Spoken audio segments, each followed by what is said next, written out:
Have you ever believed in destiny? That sometimes, in the darkest moments of life, miracles can still happen? Grit and Grace is the story of Mark, a solitary mechanic dwelling in his old garage, and Emily, a mysterious woman swept into his garage after a terrifying storm night. Suffering from amnesia, not knowing who she is, Emily steps into Mark's simple world, bringing grace and mystery to a garage accustomed only to grit and grease. From that fateful night, amidst the stormy Grit and Grace garage, an unexpected love, story full of emotion and unrevealed secrets, begins to blossom. Before we dive into the story of Grit and Grace, if you're enjoying this narrative journey, please consider subscribing to our channel. Your support helps us bring more stories to life. Click that subscribe button and the notification bell so you don't miss out on future releases. Thank you. And now, let's begin our story. A mechanic saved a girl from a terrifying car crash. What she does next leaves him speechless. The inky black night engulfed Harmony Creek, a heavy velvet cloth smothering all sound and sight, save for the furious roar of the winter storm.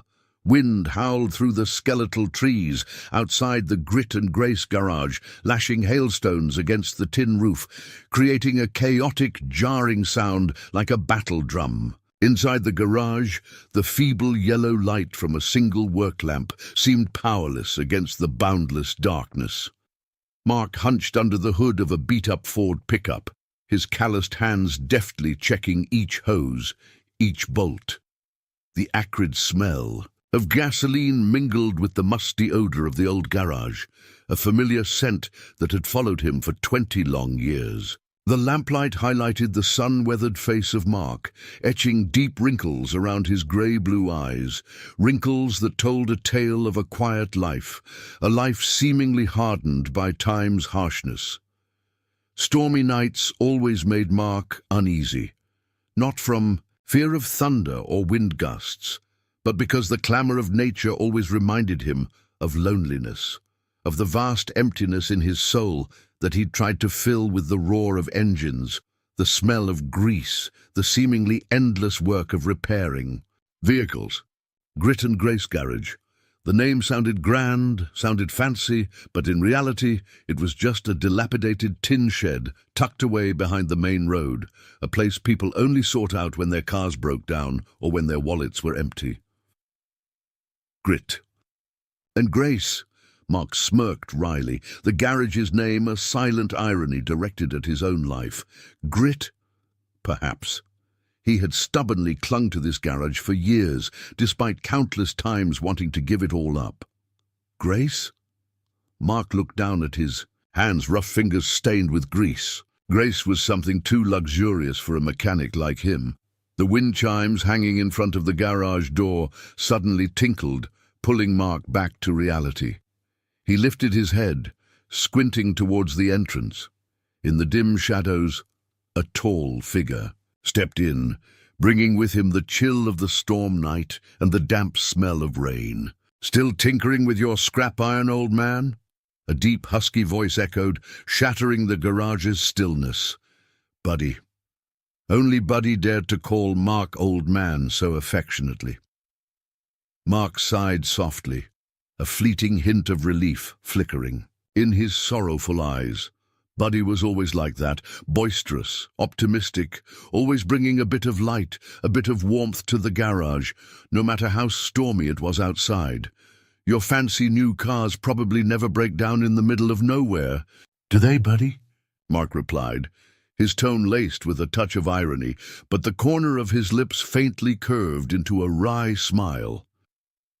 Buddy chuckled heartily, moving closer to where Mark stood. "You know I didn't come here to show off my shiny Cadillac, Mark." Buddy clapped Mark on the shoulder, a forceful, friendly clap. "Heard you took on another tough case." Mark nodded, gesturing towards the pickup with its hood wide open. "Old man Johnson's Ford. Engine went haywire just as the storm rolled in. He's in a real panic, the old coot."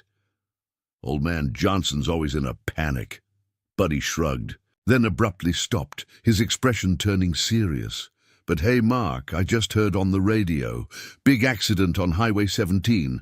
Car went off the cliff, apparently. Raining cats and dogs? Must be real bad. Mark's heart clenched slightly. He didn't like news about accidents, especially on stormy nights like this. It reminded him of the worst things, of losses that could never be compensated for, and just then, the phone on Mark's workbench shrilled, tearing through the quiet of the garage. The ringing was piercing, urgent, like a herald of another long night, a night without sleep, a night that might perhaps change Mark's life forever. Mark hesitated before reaching for the receiver. "Grit and Grace Garage," Mark speaking. His voice was low and husky, punctuated by the whine of the wind and the roar of the rain outside. On the other end of the line, a man's voice, frantic, almost breaking. Please come help. Accident. Highway 17. My car. My wife. We're trapped." The man's voice choked, leaving only a sob and the whistling of the wind and rain through the phone line. Mark gripped the receiver tighter, his heart seeming to skip a beat. He knew tonight was not just going to be a long night, but perhaps a night of destiny. Mark jammed the old rescue truck into gear, tires spitting gravel, as he tore out of the Grit and Grace garage and into the tempestuous night. The wipers fought a losing battle against the deluge of rain, the headlights cutting twin tunnels through a swirling curtain of water and wind. Highway 17. He knew it well, too well. Every curve, every dip, every treacherous stretch of blacktop was etched into his memory. Tonight, it was a gauntlet of slick asphalt and blinding spray. Adrenaline surged through him, a cold fire battling, the chill that had settled deep in his bones. He pushed the truck harder, the engine groaning in protest, the tires hissing on the rain-slicked road. He gripped the steering wheel, knuckles white, his focus narrowed to the treacherous ribbon of highway ahead, a wife trapped. The man's words echoed in his mind, a desperate plea that resonated with a primal urgency. The radio crackled to life, a garbled emergency broadcast warning of flash floods and downed power lines. Mark ignored it. His mind was fixed on the scene. Ahead, the image of twisted metal and desperate cries fueling his relentless drive. He'd seen too much wreckage in his time, pulled too many broken bodies from mangled steel.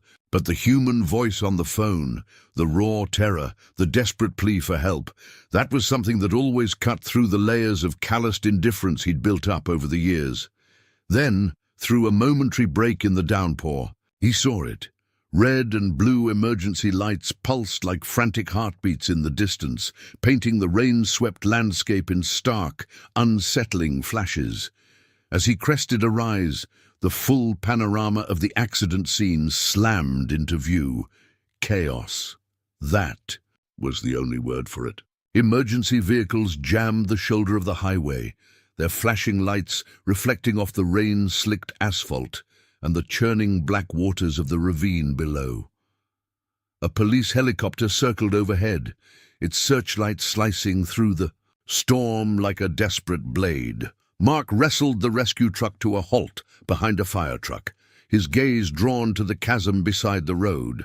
The ravine plunged into a black abyss, swallowed by the storm. But even in the darkness and the downpour, he could make out the mangled remains of a vehicle far below, crumpled against the rocks at the bottom, smoke still curling upwards like a ghostly shroud. He killed the engine, the sudden silence amplifying the howling wind and the relentless rain. For a moment he just sat there, staring into the abyss, a cold dread settling in his stomach. He'd seen accidents before, but this felt different, more ominous. Then he moved. No hesitation, no thought, just pure instinct honed by years of responding to cries for help in the dead of night. He grabbed his emergency kit, slung his heavy flashlight over his shoulder, and plunged out into the storm, the wind and rain hitting him like a physical force. The ground was treacherous, slick mud and loose gravel underfoot. He scrambled down the embankment, his boots slipping and sliding. the beam of his flashlight dancing wildly across the rain-soaked terrain. The air was thick with the smell of wet earth, gasoline, and something else. Something metallic and acrid that made his stomach churn. As he descended deeper into the ravine, the wreckage of the car loomed larger, a mangled mass of steel and shattered glass, twisted like a discarded toy. The silence was deafening, broken only by the relentless drumming of the rain and the distant wail of sirens. He reached the car, his heart pounding against his ribs. He moved quickly, efficiently, his flashlight beam cutting through the darkness. He circled the wreckage, his trained eyes scanning for any sign of life. Then he heard it. A faint sound, almost swallowed by the storm, a low, whimpering moan coming from inside the twisted metal. Hope flared within him, a fragile spark in the overwhelming darkness. He scrambled towards the sound, his flashlight beam landing on the driver's side door, crumpled inwards like a crushed tin can. He could see her then, a young woman slumped against the deployed airbag, her face pale and bloodied, tangled dark. Hair plastered to her forehead. "Hello? Can you hear me?" Mark shouted, his voice strained against the wind. He reached for the door handle, but the metal was jammed, contorted beyond recognition.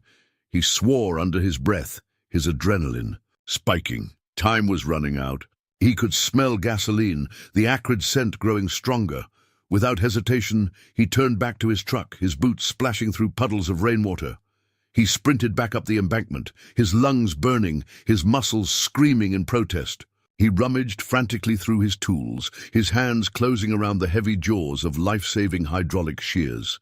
He raced back down the slope, the weight of the shears heavy in his hands, the rain stinging his eyes. He reached the car again, the whimpering sound still echoing weakly from inside. He positioned the shears against the mangled doorframe, the cold steel biting into the twisted metal. With a surge of adrenaline-fueled strength, he squeezed the trigger. The hydraulic shears whined, then crunched, the sound deafening in the storm-lashed ravine as they tore through the steel like paper. Sparks flew, illuminating the scene in a brief, violent flash. He worked quickly, methodically, tearing away the mangled metal, widening the opening, his hands working with a practiced urgency born of years of emergency rescues. Finally, with a groan of protesting metal, the doorframe yielded, creating just enough space. He reached inside, his heart pounding in his chest. He unbuckled the woman's seatbelt, his hands gentle despite the urgency of the situation. He carefully cradled her limp body, lifting her free from the wreckage, just as a lick of flame erupted from under the hood of the car, licking at the rain-soaked undergrowth. He stumbled back, carrying her weight in his arms, pulling her away from the mangled metal and the growing flames, just as the engine of the car exploded with a deafening roar, sending a fireball erupting into the storm-ravaged night. He shielded the woman's body with his own, turning his back to the heat and the blast, the force of the explosion pushing him back a step. Then, as quickly as it had erupted, the fire subsided, leaving behind only the acrid smell of burning metal and the relentless drumming of the rain. Mark stood there for a moment, his breath ragged, his body trembling from exertion and adrenaline. The woman's limp weight cradled in his arms, the storm raging around them, and the wreckage of a life consumed by fire at their feet. Mark carried her as gently as if she were made of spun glass, the rain plastering his hair to his forehead, the wind whipping at his jacket. He stumbled back up the muddy embankment, the weight of her slight body surprisingly heavy in his arms, the roar of the exploding car fading behind them. The flashing lights of the emergency vehicles seemed a lifetime away, lost in the storm's fury. He reached the relative shelter of the rescue truck, the cab offering a meager respite from the elements. He laid her carefully on the passenger seat, her head lolling to the side, her breathing shallow and uneven. Her face, still smeared with blood and grime, was pale, ethereal in the flickering light of the dashboard. He fastened her seatbelt, a useless gesture perhaps, but one born of ingrained habit. Driving back to Grit and Grace felt like navigating a dreamscape. The storm raged on, but inside the cab, a fragile quiet settled around them, broken only by the rhythmic swish of the wipers and the soft, labored breaths of the unconscious woman beside him. He glanced at her often, his gaze lingering on her delicate features, the curve of her cheekbone, the long sweep of her dark eyelashes against her pale skin. He knew nothing about her, not even her name. She was just a Jane Doe, a victim, pulled from the wreckage, a life salvaged from the abyss. Arriving back at the garage, the familiar clutter and the comforting smell of oil and metal felt like coming home. Buddy, his face etched with worry, rushed out to meet them, holding a flickering lantern against the storm-lashed darkness. Together, they carefully lifted her from the truck, carrying her into the dimly lit garage, laying her gently on the worn cot in the small office space. The garage, usually a place of noise and rough edges, fell silent, hushed by the presence of this fragile, injured woman. Buddy busied himself with blankets and towels, his usual boisterous energy replaced by a quiet efficiency. Mark knelt beside the cot, his calloused fingers gently brushing a stray strand of dark hair from her forehead. He examined her injuries more closely in the garage's muted light. A gash on her forehead oozed blood, her arm was angled at an unnatural position, and bruises were already blossoming on her pale skin. She was a mess, broken and battered, but there was a resilience in her stillness, a quiet strength that resonated with him. He cleaned the blood from her face with a damp cloth, revealing delicate features beneath the grime. High cheekbones, a finely sculpted nose, full lips slightly parted in a sigh. Even unconscious and injured, she possessed a striking beauty, a delicate grace that seemed incongruous with the rough-hewn surroundings of the garage.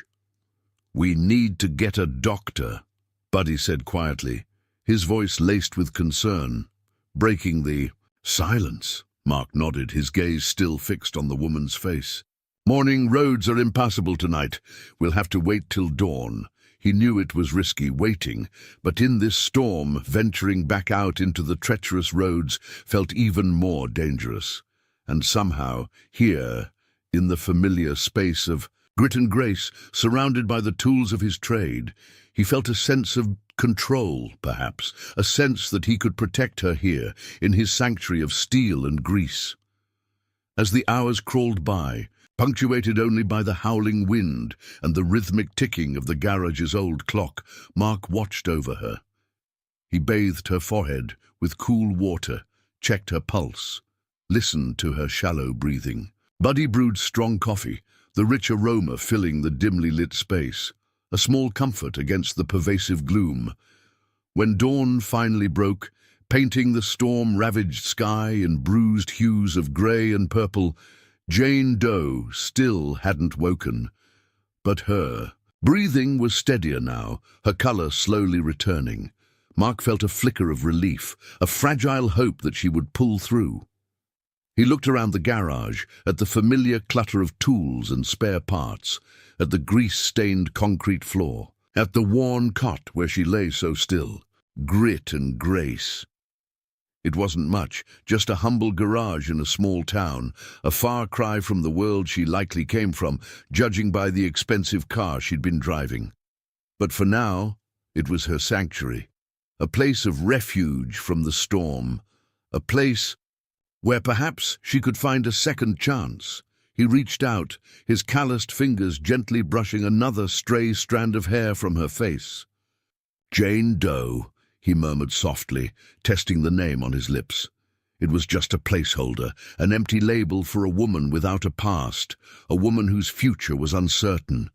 But for Mark, in that moment, it was a name filled with a quiet promise, a silent hope for a new beginning, for both of them. The first sound she registered was the rhythmic tick-tock of a clock, slow and deliberate, echoing in the stillness. Then a faint scent, metallic and sharp, overlaid with a softer, more earthy aroma. oil and something else. Something like rain-soaked soil. Her eyelids felt heavy, glued shut. She tried to lift them, but they resisted, as if weighted down by lead. A dull ache throbbed behind her temples, a persistent, nagging pulse that seemed to resonate with the ticking clock. Slowly, painstakingly, she forced her eyes open. Blurry shapes swam into focus, coalescing gradually into a ceiling. Low wooden beams, stained dark with age, crisscrossed above her. Dust motes danced in shafts of weak sunlight filtering through a grimy window. Not a hospital room, not the sterile white she vaguely expected. She blinked, trying to clear the fog that seemed to cloud her mind. Where was she? How had she gotten here? The last thing she remembered was darkness, a roaring sound, then nothing. Panic began to prickle at the edges of her consciousness, a cold, creeping tendril of fear. She tried to sit up, but a sharp pain lanced through her arm, a searing, white-hot agony that made her gasp.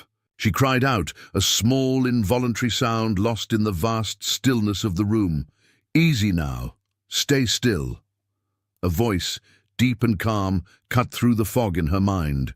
Masculine, reassuringly steady. She turned her head, wincing at the sudden movement, and saw him. He was kneeling beside the cot, his face etched with concern. A man she didn't recognize. His features were strong, weathered, his hair dark and streaked with grey. His eyes were the color of steel grey, intense and watchful, yet holding a surprising gentleness. He was familiar somehow, but her mind grasped at smoke, finding no purchase, no recognition. He held out a hand, his palm calloused and stained with grease, but his touch surprisingly light as he gently placed it on her uninjured shoulder, anchoring her to the present. "You're safe now. You're in my garage." Garage! The word hung in the air, unfamiliar, and yet grounding. She looked around again, taking in the details of the room. A small, Spartan space, furnished with only the cot she lay on, a battered wooden chair, and a small, dented metal desk cluttered with tools and papers. The walls were rough-hewn wood, the air thick with the scent of oil and metal, just as she'd vaguely registered earlier. "Garage?" she whispered, her voice raspy and weak, barely audible above the ticking clock. The word felt foreign on her tongue, disconnected from any meaning she could grasp. Grit and grace. "Garage," he clarified, a faint smile touching the corners of his lips, softening the harsh lines of his face. "My place." He reached for a glass of water on the desk, bringing it to her lips with a steady hand. "Here, drink slowly." She swallowed, the cool water easing the dryness in her throat, a small measure of relief in the overwhelming confusion that swirled within her. She looked up at him again, her jade-green eyes, wide and unfocused, searching his face for answers she couldn't articulate. Who am I?" The words tumbled out, a desperate whisper, laced with a fear that chilled her to the bone. The question hung between them, heavy and unanswered, echoing the vast emptiness within her own mind. His steel-grey eyes held hers, unwavering, filled with a quiet empathy that somehow, inexplicably, calmed the rising panic in her chest. "You don't remember?" he asked softly, his voice laced with concern. She shook her head slowly, a small, helpless movement that sent another wave of pain through her temples. "Nothing. Just darkness." He nodded slowly, his gaze thoughtful, as if considering the vastness of her loss. "You were in an accident, a bad one. Storm last night. You went off the road." Accident, storm, road. Fragments of words, meaningless shards of sound, swirling in the void of her memory. She frowned, trying to grasp at something, anything, but her mind remained stubbornly blank, a vast, echoing emptiness. Do you know my name?" she asked again, the question a plea. a desperate attempt to anchor herself to some semblance of identity. He hesitated for a moment, his steel-grey eyes searching hers, as if trying to decipher the mystery locked within their jade depths. Then he spoke, his voice low and gentle, filled with a quiet compassion. "No," he said softly, "I don't, but we'll figure it out. Don't worry, you're safe now, here at Grit and Grace." And in the echoing silence of the garage, punctuated only by the rhythmic tick-tock of the clock, Jane Doe, the woman, without a past, looked into the kind steel-grey eyes of the man who had saved her, and a fragile seed of trust, of something akin to hope, began to sprout in the barren landscape of her amnesiac mind.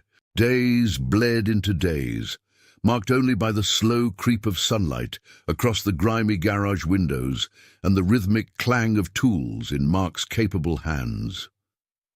For Jane Doe, time was a blurred landscape, devoid of landmarks, a featureless terrain of confusion and quiet dependency. She existed in the present moment, adrift in a sea of amnesia, anchored only by the gruff kindness of Mark and the comforting familiarity of the Grit and Grace garage.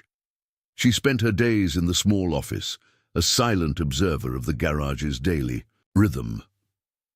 She watched Mark work, fascinated by the ballet of his movements, the sure, precise way he handled tools, the almost intuitive understanding he had of the machines he mended. The garage, initially a chaotic jumble of metal and noise, began to reveal itself to her as a space of quiet competence, a place where broken things were made whole again. Buddy, ever the sunbeam, became her self-appointed guide to this new world. He'd pop into the office throughout the day, bringing her mugs of lukewarm coffee and tales of Harmony Creek's quirky inhabitants. He spoke of Mark in hushed, reverent tones, painting a portrait of a man both gruff and gentle, a pillar of the community, a silent guardian angel disguised as a grease-stained mechanic. "Don't let the rough exterior fool you. Jane Doe," Buddy had winked, leaning conspiratorially closer. "Heart of gold, that one. Solid gold. Saved more folks in this town than Doc Hemlock and the Reverend combined." Jane Doe found herself drawn to these whispers about Mark, piecing together a fragmented image of the man who had rescued her from the storm and now sheltered her in his garage. She observed him intently, trying to reconcile Buddy's warm-hearted anecdotes with the stoic, reserved figure she saw before her. He was a man of few words, his communication often limited to gestures and gruff monosyllables, but, in his steel-grey eyes, she saw a depth of emotion he rarely voiced, a quiet sadness, a weary strength, and sometimes, when he looked at her, a flicker of something akin to tenderness. It was fleeting, almost imperceptible, but it was there. She felt it, a faint warmth that resonated within the cold emptiness of her amnesia. One afternoon, as Mark was wrestling with a stubborn engine block, Jane Doe found herself drawn out of the office and into the workshop. She stood hesitantly in the doorway watching him, the rhythmic clang of his wrench echoing in the vast space. He glanced up, his brow furrowed with concentration, his face smudged with grease. "Need something, Jane Doe?" he asked, his voice gruff but not unkind. She wasn't sure what she needed, only that she felt a pull, an inexplicable urge to be closer to him, to understand the quiet strength that radiated from him. Can I help?" she ventured, the words feeling clumsy and inadequate. Mark paused, his gaze assessing her, taking in her frail frame, her still-healing bruises. A ghost of a smile touched his lips. "Unless you know your way around a torque wrench, probably not." Despite the gentle dismissal, there was no harshness in his tone, only a quiet amusement. And then, surprisingly, he gestured towards a stack of clean rags on a nearby workbench.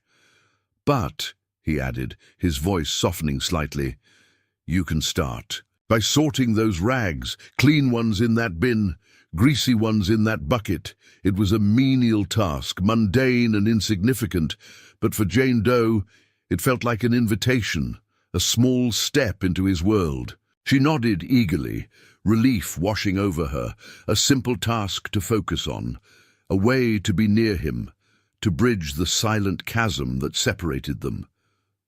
As she sorted through the rags, the rough fabric scratching against her still tender skin, she listened to the sounds of the workshop, the rhythmic clang of metal on metal, the hiss of the air compressor, the low hum of the machinery. These were the whispers of grit and grace, the language of this strange, new world she found herself in. And in the midst of the grease and grime, the steel and the silence, she began to feel, for the first time since the storm, a faint glimmer of hope. A hope that perhaps in this unexpected sanctuary she could piece together not just her past, but a new future.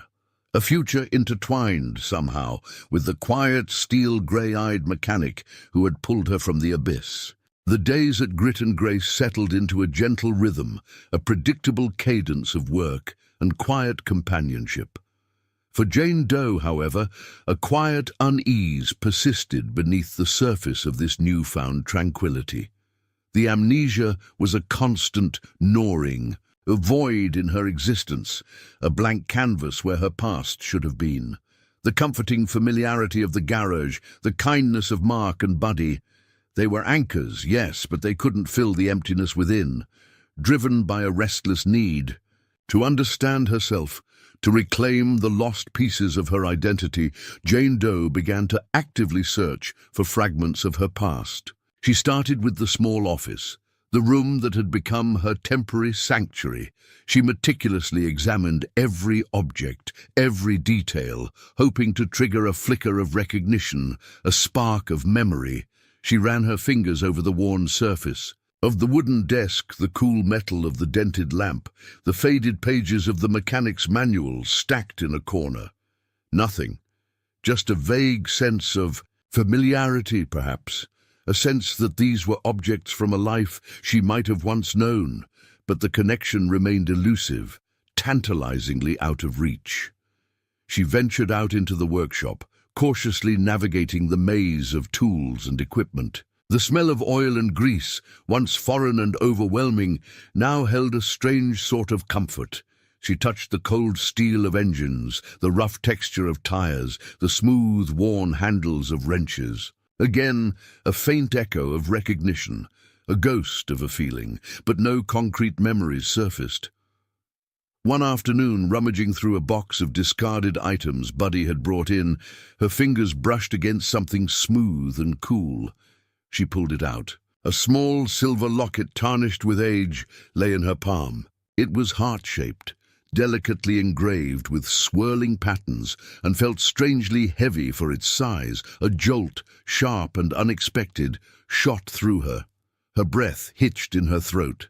The locket, it felt significant, important, more than just a random trinket. A tremor ran through her hand as she fumbled to open it. Inside, nestled against a faded velvet lining, were two tiny photographs. One was of a young woman, her face framed by dark curls, her eyes sparkling with laughter, a face that, despite its youthful freshness, held a faint, haunting resemblance to her own. The other was of a man, his features strong and familiar, his steel-grey eyes gazing directly into the camera. Mark. Younger, yes, his face less weathered, his hair darker, but unmistakably Mark. Speechless, Jane Doe stared at the photographs, the silver locket trembling in her grasp. A wave of dizziness washed over her, the garage seeming to spin around her. Memories, fragmented and blurry, began to surface, unbidden from the depths of her amnesia, flashes of laughter echoing in a sunlit meadow. The warmth of a hand holding hers, strong and calloused. A melody, hauntingly beautiful, played on a worn guitar. And steel-grey eyes filled with tenderness gazing down at her. The images were fleeting, ephemeral, like wisps of smoke, but they were there. Echoes in the void of her memory, whispers in the workshop, connections, fragile but undeniable, to Mark, to the garage, to a life she couldn't quite grasp, but somehow instinctively knew she had once lived. Clutching the locket tightly in her hand, Jane Doe stumbled back into the office, her heart pounding against her ribs. She needed to talk to Mark. She needed to know everything. The locket, the photographs, they were clues, breadcrumbs leading her back to herself, back to her past. And Mark. Mark held the key, she sensed it, to unlocking the mysteries that lay buried within her amnesiac mind. The steel-grey eyes, in the photograph, so similar to the ones that watched over her now, seemed to beckon her, urging her to seek answers, to break through the silence and reclaim her stolen memories. The journey back to herself, she realized, was only just beginning. And it began here in Grit and Grace, with the silent mechanic and a tarnished silver locket. Heart-pounding, the silver locket clutched tight in her palm, Jane Doe walked towards the workshop. The rhythmic clang of metal on metal, usually a comforting sound, now seemed to amplify the frantic beat of her heart. Mark was there, as always, hunched over an engine, his brow furrowed in concentration. Buddy was nowhere to be seen, a small mercy in her current state of nervous agitation. She hesitated at the entrance to the workshop, unsure how to begin. The locket felt heavy in her hand, a tangible weight of unspoken questions, of half-formed memories. She took a deep breath, steeling herself, and stepped inside. Mark glanced up, his steel-grey eyes meeting hers, instantly noticing the tremor in her hand, the heightened anxiety in her jade-green gaze. He straightened up, wiping grease from his hands with a rag, his expression shifting from focused concentration to quiet concern. "Jane Doe, you okay?" His voice, gruff as usual, held a note of unmistakable gentleness. She couldn't speak, not yet. Instead, she simply held out her hand, offering him the locket, the tarnished silver gleaming faintly in the workshop's dim light. Mark frowned, taking the locket from her outstretched palm, his calloused fingers brushing against hers, sending a shiver of awareness through her. He turned the locket over in his hands, his gaze intent, studying the delicate engravings, the worn metal. "Where did you find this?" he asked, his voice low, his eyes fixed on the silver trinket. "In a box. In the office," she whispered, her voice still raspy, barely audible. "Buddy brought it in, with other things." He opened the locket, his breath catching slightly as he saw the tiny photographs nestled inside. He stared at the images for a long moment, his expression unreadable, his steel-grey eyes reflecting the muted light of the workshop. The silence, stretched between them, thick with unspoken emotions, heavy with the weight of the past. Finally, he looked up at her, his gaze searching, intense. Do you recognize them?" he asked, his voice softer now, almost hesitant. Jane Doe swallowed hard, her throat tight with emotion. "The woman, I think, it's me?" The words felt tentative, uncertain, a fragile question hanging in the air. And the man," she trailed off, her gaze locking with his, her jade eyes pleading for recognition, for confirmation. Mark's steel-grey eyes darkened, becoming almost charcoal in their intensity. He didn't speak for a long moment, his gaze holding hers, a silent conversation passing between them, a flicker of recognition, of something deeper passing across his weathered features. Then, slowly, deliberately, he nodded, a single, solemn movement of his head. "Yeah," he said, his voice barely a whisper, rough with emotion. "Yeah, Jane Doe, that's you, and that's me." A wave of dizziness washed over her, stronger this time, threatening to overwhelm her. Tears welled in her jade green eyes, blurring her vision. Memories, no longer just whispers, no longer just echoes, began to flood her mind, sharp, vivid, overwhelming. Sunlight dappled through leaves, painting dancing patterns on a grassy meadow.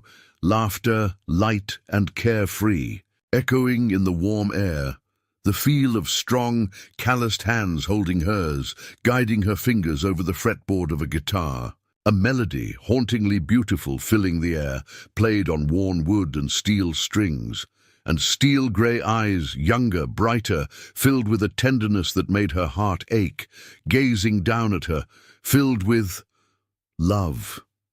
A love that felt both familiar and utterly foreign, a love that resonated deep within her soul, stirring emotions she couldn't name, couldn't understand, but felt with a visceral intensity. She gasped, clutching at her head, overwhelmed by the sudden influx of sensory input, the rush of emotions, the weight of memories threatening to drown her. The locket slipped from her trembling fingers, clattering onto the concrete floor. Mark reached out, his strong hands steadying her, his steel-grey eyes filled with a mixture of concern and something else. Hope? Relief? A fragile, unspoken anticipation. "Jane Doe," he murmured, his voice close to her ear, grounding her in the present moment. "Jane Doe, are you all right? What is it? What do you remember?" She looked up at him, her jade eyes swimming with tears, her voice trembling as she finally spoke the words that had been locked within her amnesiac mind. The words that held the key to unlocking her past, the words that would irrevocably change the course of their lives. "Mark," she whispered, her voice breaking, the name feeling both strange and intimately familiar on her tongue. "Your name, it's Mark, and I think my name is Emily." Silence descended after the utterance of those two names, a silence different from the hushed quiet of the garage before.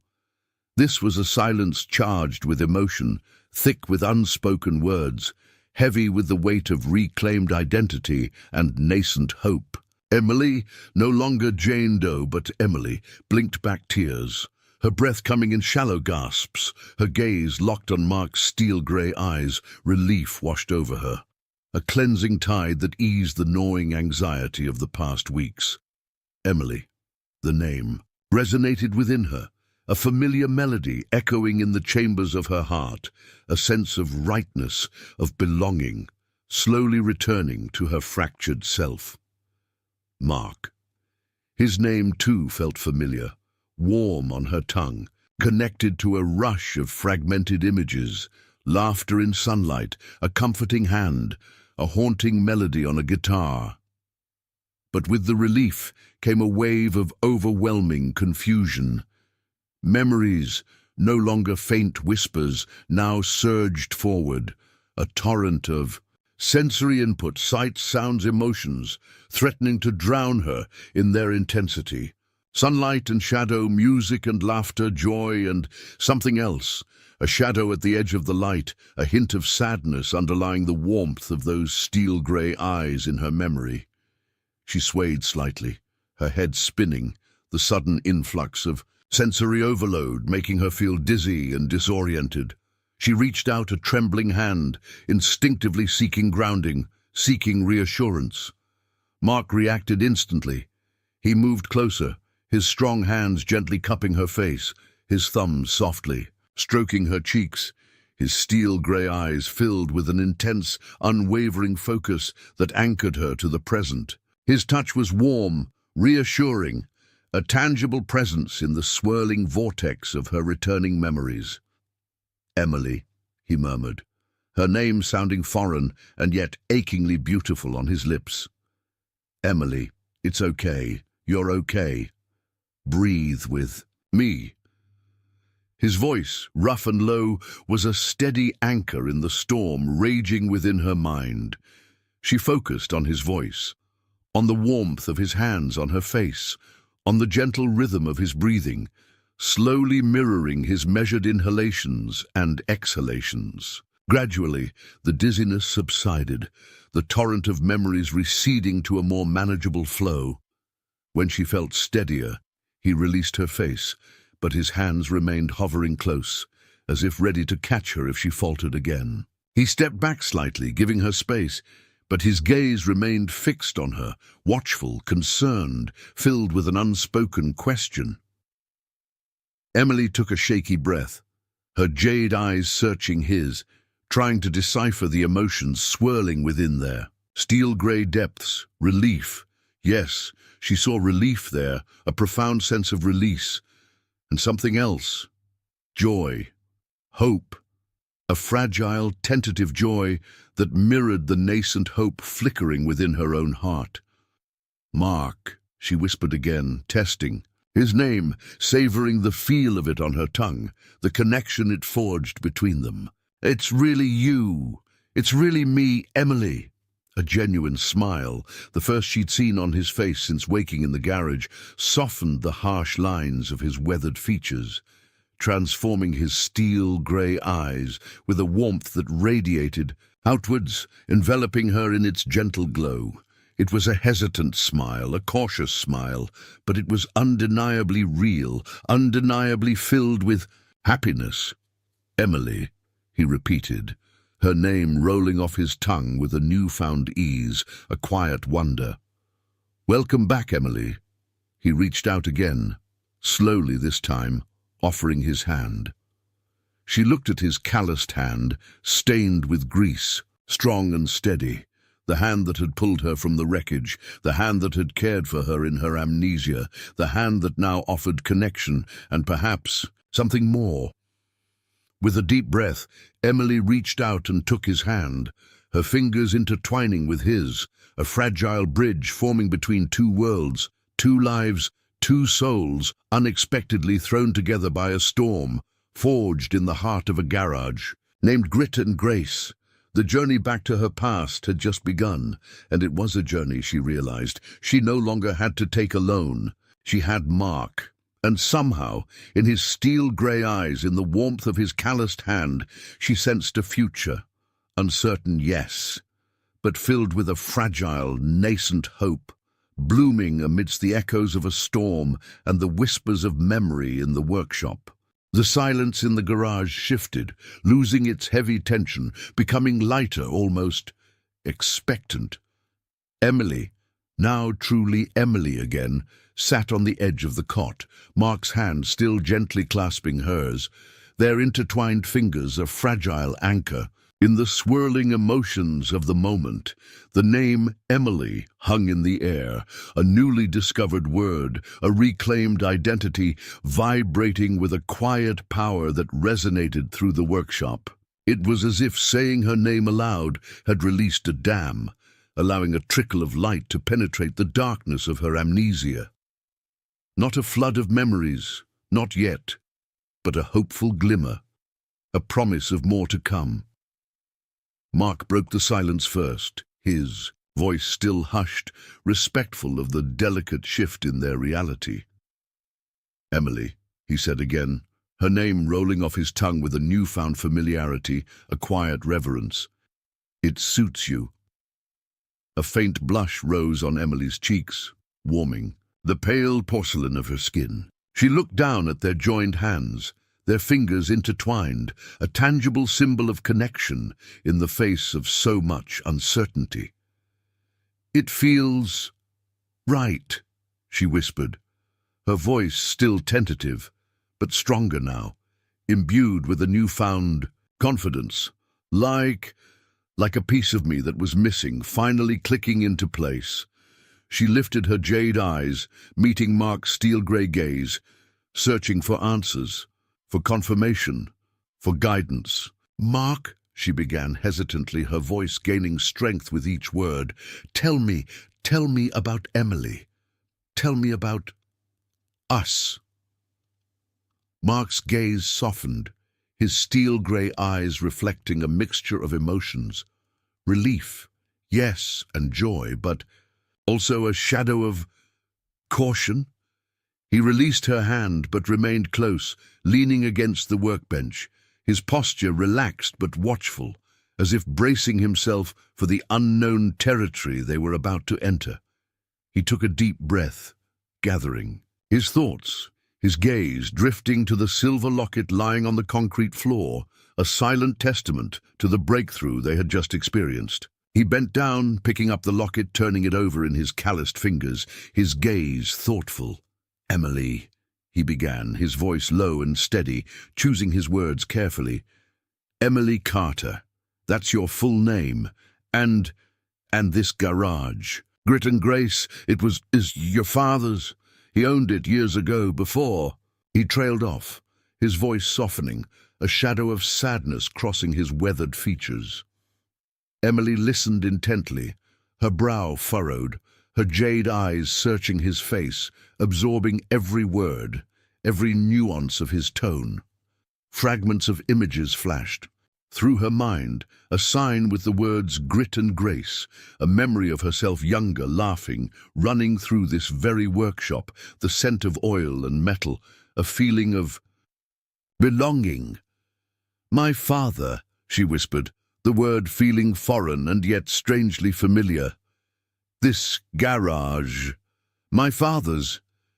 She looked around the workshop, really seeing it for the first time, with a nascent sense of ownership, of connection. The worn tools, the grease-stained floor, the scent of oil and metal, it all felt familiar now, imbued with a faint echo of memory. Mark nodded, his gaze meeting hers, his steel-grey eyes filled with a quiet understanding. "Robert Carter," he confirmed. "He is a good man. A hard man, maybe, but good. He built this place, Grit and Grace, from the ground up. It was his pride and joy." His voice softened again, tinged with a hint of melancholy.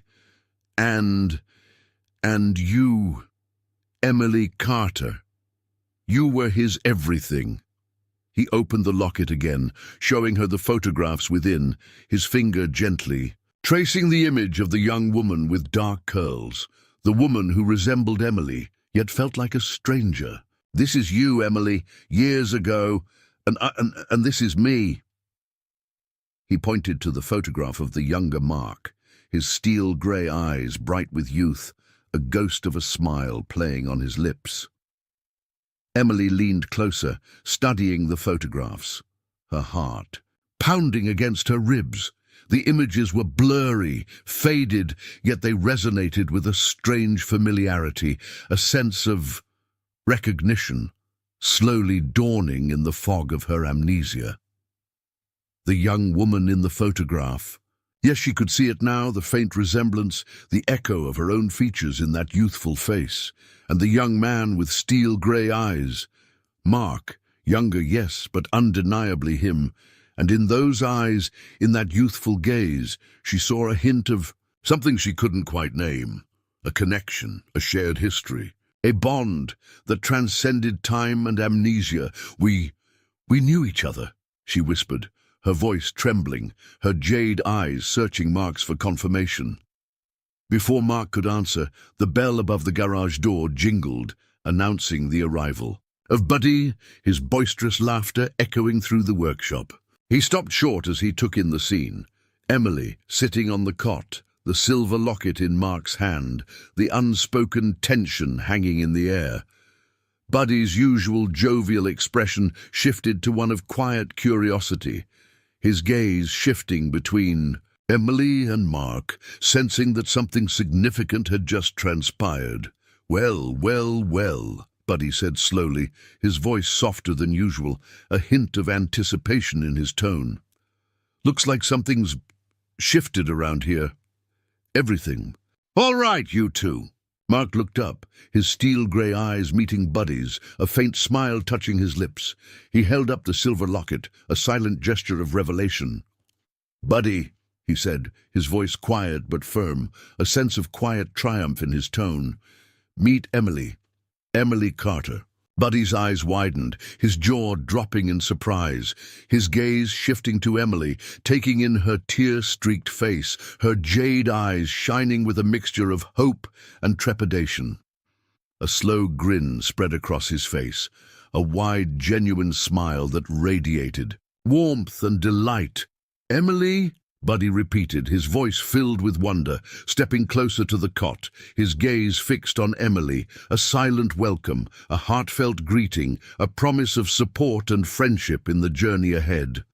Welcome back, Emily. Welcome back to Grit and Grace. The garage, for the first time since the storm, felt truly warm. Not just the physical warmth from the old potbelly stove Buddy had stoked to a roaring blaze, but an emotional warmth that radiated from the smiles exchanged, the unspoken relief shared, the fragile hope blooming in the air. Buddy, true to his nature, broke the momentary stillness with a booming laugh, clapping Mark on the back with enough force to make him stumble. "Emily Carter," he exclaimed, the name rolling off his tongue with relish. "Welcome back to the land of the living, kiddo, and welcome to Grit and Grace Garage officially." He enveloped Emily in a hug, gentle despite his size, his warmth, and genuine delight radiating outwards. Emily, still slightly overwhelmed by the rush of reclaimed memories and emotions, managed a tentative smile, the genuine warmth of Buddy's welcome easing her lingering anxieties. "Thank you, Buddy," she murmured, her voice still a little shaky, but infused with a newfound lightness. It's good to be back, I think." The last part was almost a question, a subtle acknowledgement of the long and uncertain road ahead. Buddy released her, stepping back with a grin, his gaze shifting between Emily and Mark, a knowing twinkle in his eye. "Well, you two got a lot of catching up to do, I reckon. I'll leave you lovebirds to it." He winked, then, before either of them could protest, bustled off towards the front of the garage, whistling a cheerful tune, leaving Emily and Mark alone in the sudden, comfortable silence. Emily turned back to Mark, her jade eyes searching his steel-grey ones, 1,000 unspoken questions swirling between them.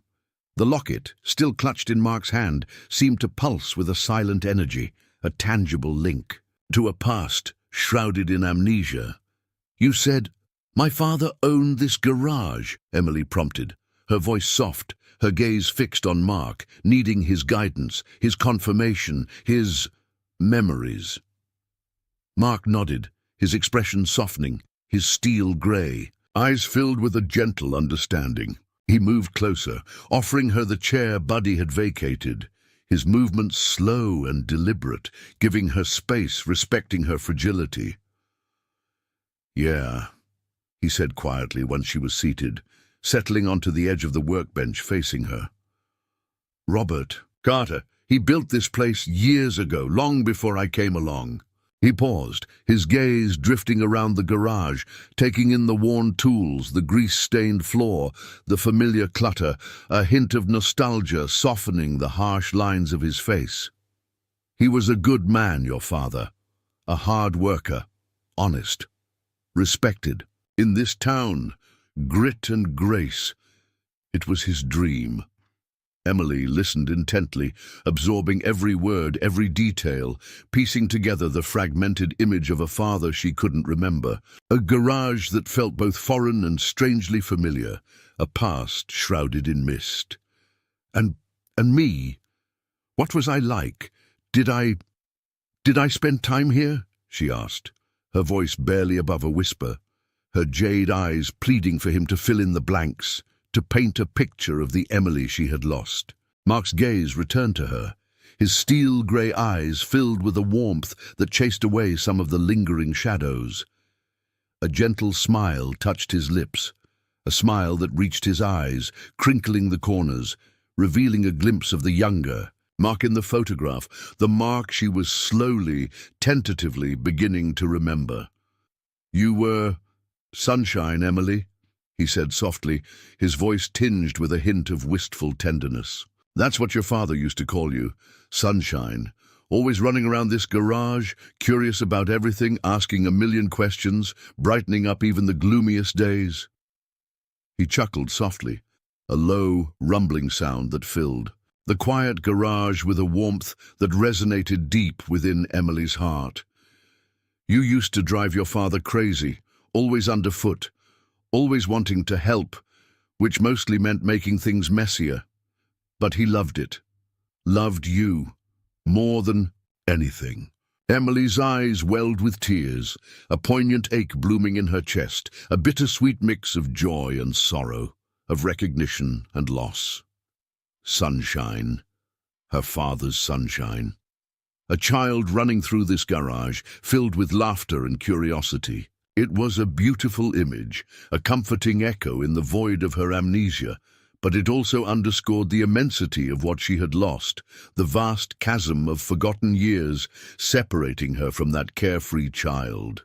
And you?" she asked, her voice trembling slightly, her gaze fixed on Mark, her heart pounding with a mixture of hope and trepidation. How did you know my father? How did we know each other?" Mark's smile softened, fading into a more serious, thoughtful expression. He took another deep breath, as if gathering the threads of a long-forgotten story, preparing to unravel the tangled tapestry of their shared past. His steel-grey eyes met hers, holding a quiet intensity, a silent promise to reveal the truth, to guide her back to herself, back to the Emily she was meant to be. That's a longer story, Emily," he said softly, his voice laced with a hint of something she couldn't quite decipher. A trace of sadness, perhaps. Or was it longing? "But yeah," he confirmed, his gaze unwavering, his voice imbued with a quiet certainty. "We knew each other, Emily, a long time ago, and we will again. I promise you that." And in the quiet workshop, bathed in the soft afternoon light filtering through the grimy windows, Emily Carter, the woman who had been lost and was now slowly being found, looked into the steel-grey eyes of Mark, the man who held the key to her past, and a fragile melody, an echo of forgotten love, began to play softly in the silence of her heart. Mark settled back against the workbench, his gaze softening as he looked at Emily, truly seeing her for the first time, not just as Jane Doe, the amnesiac stranger, but as Emily Carter, the sunshine child of grit and grace, the woman he had known, and perhaps loved. The weight of unspoken years seemed to lift from his shoulders, replaced by a quiet eagerness to bridge the chasm of lost memories separating them.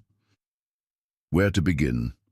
he murmured, more to himself than to Emily, his steel grey, his drifting to the faded photographs in the silver locket, as if seeking guidance from the ghosts of their younger selves. He took a slow, deliberate breath, then turned back to Emily, his gaze direct, earnest. "I came to Harmony Creek about 15 years ago," he began, his voice low and steady, the words unfolding like a long-forgotten map. "Just a kid, really. Fresh out of the army, no direction, no family to speak of. Just grit, I guess, and a whole lot of stubbornness." He chuckled softly, a self-deprecating sound. "Needed a job, needed a place to land, and your father, Robert Carter, he took a chance on me." Emily leaned forward, her jade eyes fixed on Mark, absorbing every word, her expression a mixture of curiosity and intense concentration. She was listening not just with her ears, but with her whole being, eager to fill the void in her memory, to understand the man who sat before her and the life she had once lived. Grit and grace was different back then, Mark continued, his gaze drifting around the workshop, painting a picture with his words. Smaller, rougher around the edges, but even then you could see the dream in it. Your father, he poured his heart and soul into this place. He knew cars inside and out, and he treated everyone fair, customers and employees alike. He paused, a hint of warmth softening his voice. He was a good boss, Emily, a good man. "And you worked for him?" Emily prompted gently, her voice encouraging him to continue. Unraveling the tapestry of the past. Mark nodded, a faint smile touching his lips. "Started as a grease monkey, just sweeping floors, cleaning parts. Worked my way up, learned everything I know about engines from him. He was a mentor, I guess. You could say, more than just a boss. He saw something in me, gave me a chance when nobody else would." He paused again, a shadow of sadness flickering in his steel-grey eyes. And he became a friend, a real friend. He fell silent for a moment, lost in his memories. the rhythmic tick-tock of the garage clock filling the quiet space. Emily waited patiently, sensing the weight of unspoken emotion in his silence, understanding that this story was more than just facts and dates. It was a piece of his heart, a piece of her lost past. "And you?" she prompted again softly, her voice barely a whisper, drawing him back to the present. When did I come into the picture?" Mark's gaze returned to her, his steel-grey eyes softening, a gentle warmth spreading. Through them, he chuckled softly, a fond, nostalgic sound. "You were always around, Emily, even back then. Just a little tyke, maybe 8, 9 years old. Full of energy, full of questions, always wanting to know how everything worked." He smiled, a genuine, heartwarming smile that crinkled the corners of his eyes. "You were sunshine, just like I said. Brightened up this dusty old garage just by walking in the door." He leaned forward slightly, his voice becoming more intimate, his gaze fixed on hers, as if sharing a precious secret. "You'd come here after school sometimes with your dad. Homework spread out on the office desk. You'd be drawing pictures on scrap paper, asking me a million questions about engines, about tools, about everything." He chuckled again, shaking his head in fond remembrance. "Drove me crazy sometimes, all those questions. But I loved it, we all did. You brought life into this place, Emily. You brought grace to grit and grace." Emily listened, mesmerized, her jade eyes wide, her heart swelling with a mixture of emotions, joy, sadness, longing, a nascent sense of recognition. Images flashed through her mind, triggered by his words, a small hand reaching for a wrench, a child's laughter echoing in the vast garage, a young girl with dark curls asking endless questions, her father's proud smile, Mark's younger face softened by a hint of amusement and something more. And we were friends?" she asked, the question barely audible, laced with a fragile hope, a yearning for connection, for understanding. Mark's steel-grey eyes met hers, holding them captive, a silent promise passing between them. He reached out, his hand hovering near hers, then gently cupped her cheek, his touch sending a shiver of warmth through her. "More than friends, Emily," he whispered, his voice rough with emotion, his gaze filled with a depth of feeling that resonated deep within her soul. "We were something more, something special." And in the quiet intimacy of the garage workshop, as Mark's words unfolded the tapestry of their shared past, Emily Carter, the woman who had been lost and was now slowly being found, felt a fragile thread of memory, a whisper of forgotten love begin to weave itself back into the fabric of her being. But even as hope bloomed in her heart, a shadow lingered at the edge of the light, a subtle unease, a sense that this beautiful, nascent reunion was just the beginning of a journey, fraught with unforeseen challenges, with unspoken secrets, with a past yet to be fully unearthed. Mark's hand remained cupped gently around Emily's cheek, his thumb tracing a soft circle on her skin, his steel-grey eyes reflecting the flickering light of the garage lamp and the burgeoning warmth within his own heart. He saw not just Emily Carter, the amnesiac woman he had rescued, but Emily, his Emily, the sunshine girl, the melody in his soul, the grace that had once illuminated his world. "Something special," he repeated softly, his voice rough with emotion, his gaze unwavering, holding hers captive. "That's what we were, Emily, you and me." He paused, gathering the courage to speak the words that had been locked away in his heart for so long, words that now felt both terrifying and liberating to finally utter.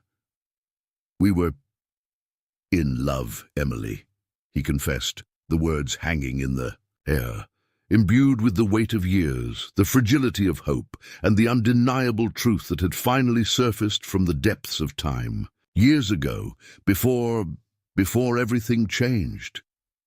Emily's breath hitched. her jade eyes widening, reflecting a mixture of shock, wonder, and a dawning recognition that resonated deep within her soul. In love.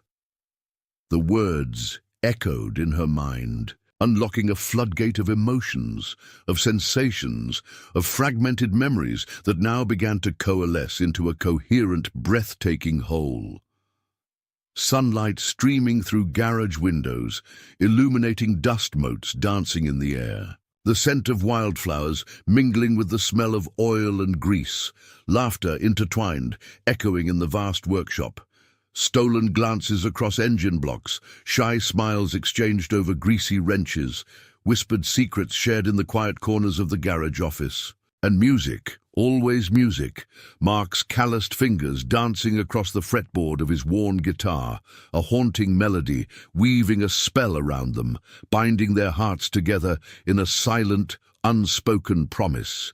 And steel-grey eyes, younger, brighter, burning with a love that mirrored the fire in her own jade gaze, a love that had felt boundless, eternal, unbreakable, a love that, she now realized with a poignant ache in her chest, had been lost, not erased, but merely buried beneath the debris of time and trauma, waiting to be rediscovered, waiting to be reborn.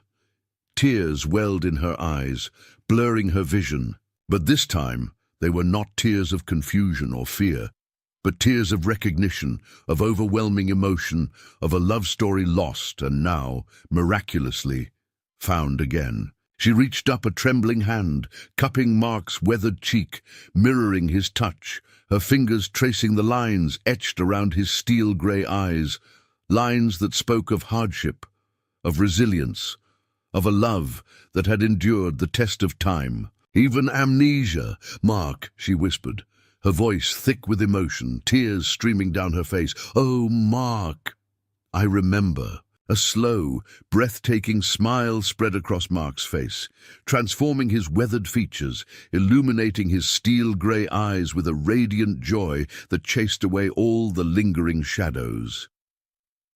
He leaned in, his forehead resting against hers, his breath warm against her skin, his voice a husky whisper against her ear. "I know, Emily," he murmured, his voice thick with emotion. "I know you do." In that moment, in the quiet intimacy of the garage workshop, surrounded by the echoes of their shared past and the promise of a new beginning, time seemed to stand still. The storm outside had long since passed. The morning, sun streaming through the windows, painting the dust motes in golden light, illuminating the grit and the grace of their reborn love. Days turned into weeks, filled with the quiet joy of rediscovery. Mark gently guided Emily through the labyrinth of her lost memories, sharing stories of their past, showing her photographs, playing the melodies that had once woven a spell around their young love. Each shared memory, each unearthed echo of the past, strengthened the fragile bridge between them, rebuilding the bond that amnesia had threatened to erase. Robert Carter, initially hesitant and wary, slowly witnessed the undeniable connection between his daughter and the quiet mechanic who had saved her life and perhaps her soul. He saw the light returning to Emily's jade eyes, the laughter echoing once more in grit and grace, the grace rekindled in the heart of the garage his daughter had once called home. And slowly, grudgingly, his heart softened, thawing under the warmth of their reborn love. One sun-drenched afternoon, amidst the familiar clutter of the garage, Mark took Emily's hand, his steel-grey eyes shining with a love that needed no words, a love that had endured the storm, survived the silence and emerged stronger, brighter, more resilient than ever before. He led her to the center of the workshop, bathed in golden sunlight streaming through the open garage doors, the scent of wildflowers carried on a gentle breeze, mingling with the familiar aroma of oil and grease. He took a deep breath, his gaze unwavering, his voice filled with a quiet certainty that resonated deep within Emily's heart. "Emily Carter," he said softly, his voice imbued with a lifetime of unspoken love, a lifetime of yearning and hope. Will you give Grit and Grace and me a second chance? Will you marry me, Emily? Will you be my sunshine again and always? Tears welled in Emily's jade eyes once more, but this time they were tears of pure, unadulterated joy. A radiant smile bloomed on her face, illuminating her features with a breathtaking grace, a sunshine smile that chased away all the lingering shadows, filling the garage with its warmth and light. "Yes, Mark," she whispered, her voice trembling with emotion, her heart overflowing with a love that felt both old and new, both familiar and forever fresh. Yes, 1,000 times yes. And in the heart of Grit and Grace Garage, surrounded by the tools of their trade, bathed in golden sunlight, Emily and Mark embraced, their love reborn, their future intertwined, their hearts beating in unison to the melody of a second chance, a symphony of grit and grace forever entwined. And that brings us to the end of the story. We hope you enjoyed this journey of love, loss, and second chances in Harmony Creek. We'd love to hear from you. Where are you watching from today? Let us know in the comments below. It's always amazing to see where our stories reach. If you loved the story and want to experience more heartwarming stories, don't forget to subscribe to our channel. Hit that subscribe button and ring the notification bell so you never miss a new chapter or story release. Thank you so much for watching. We truly appreciate you spending your time with us and allowing us to share this story with you. We hope it left you with a feeling of warmth and a reminder that even after the storm, grit and grace can blossom anew. Until next time, take care and keep believing in second chances.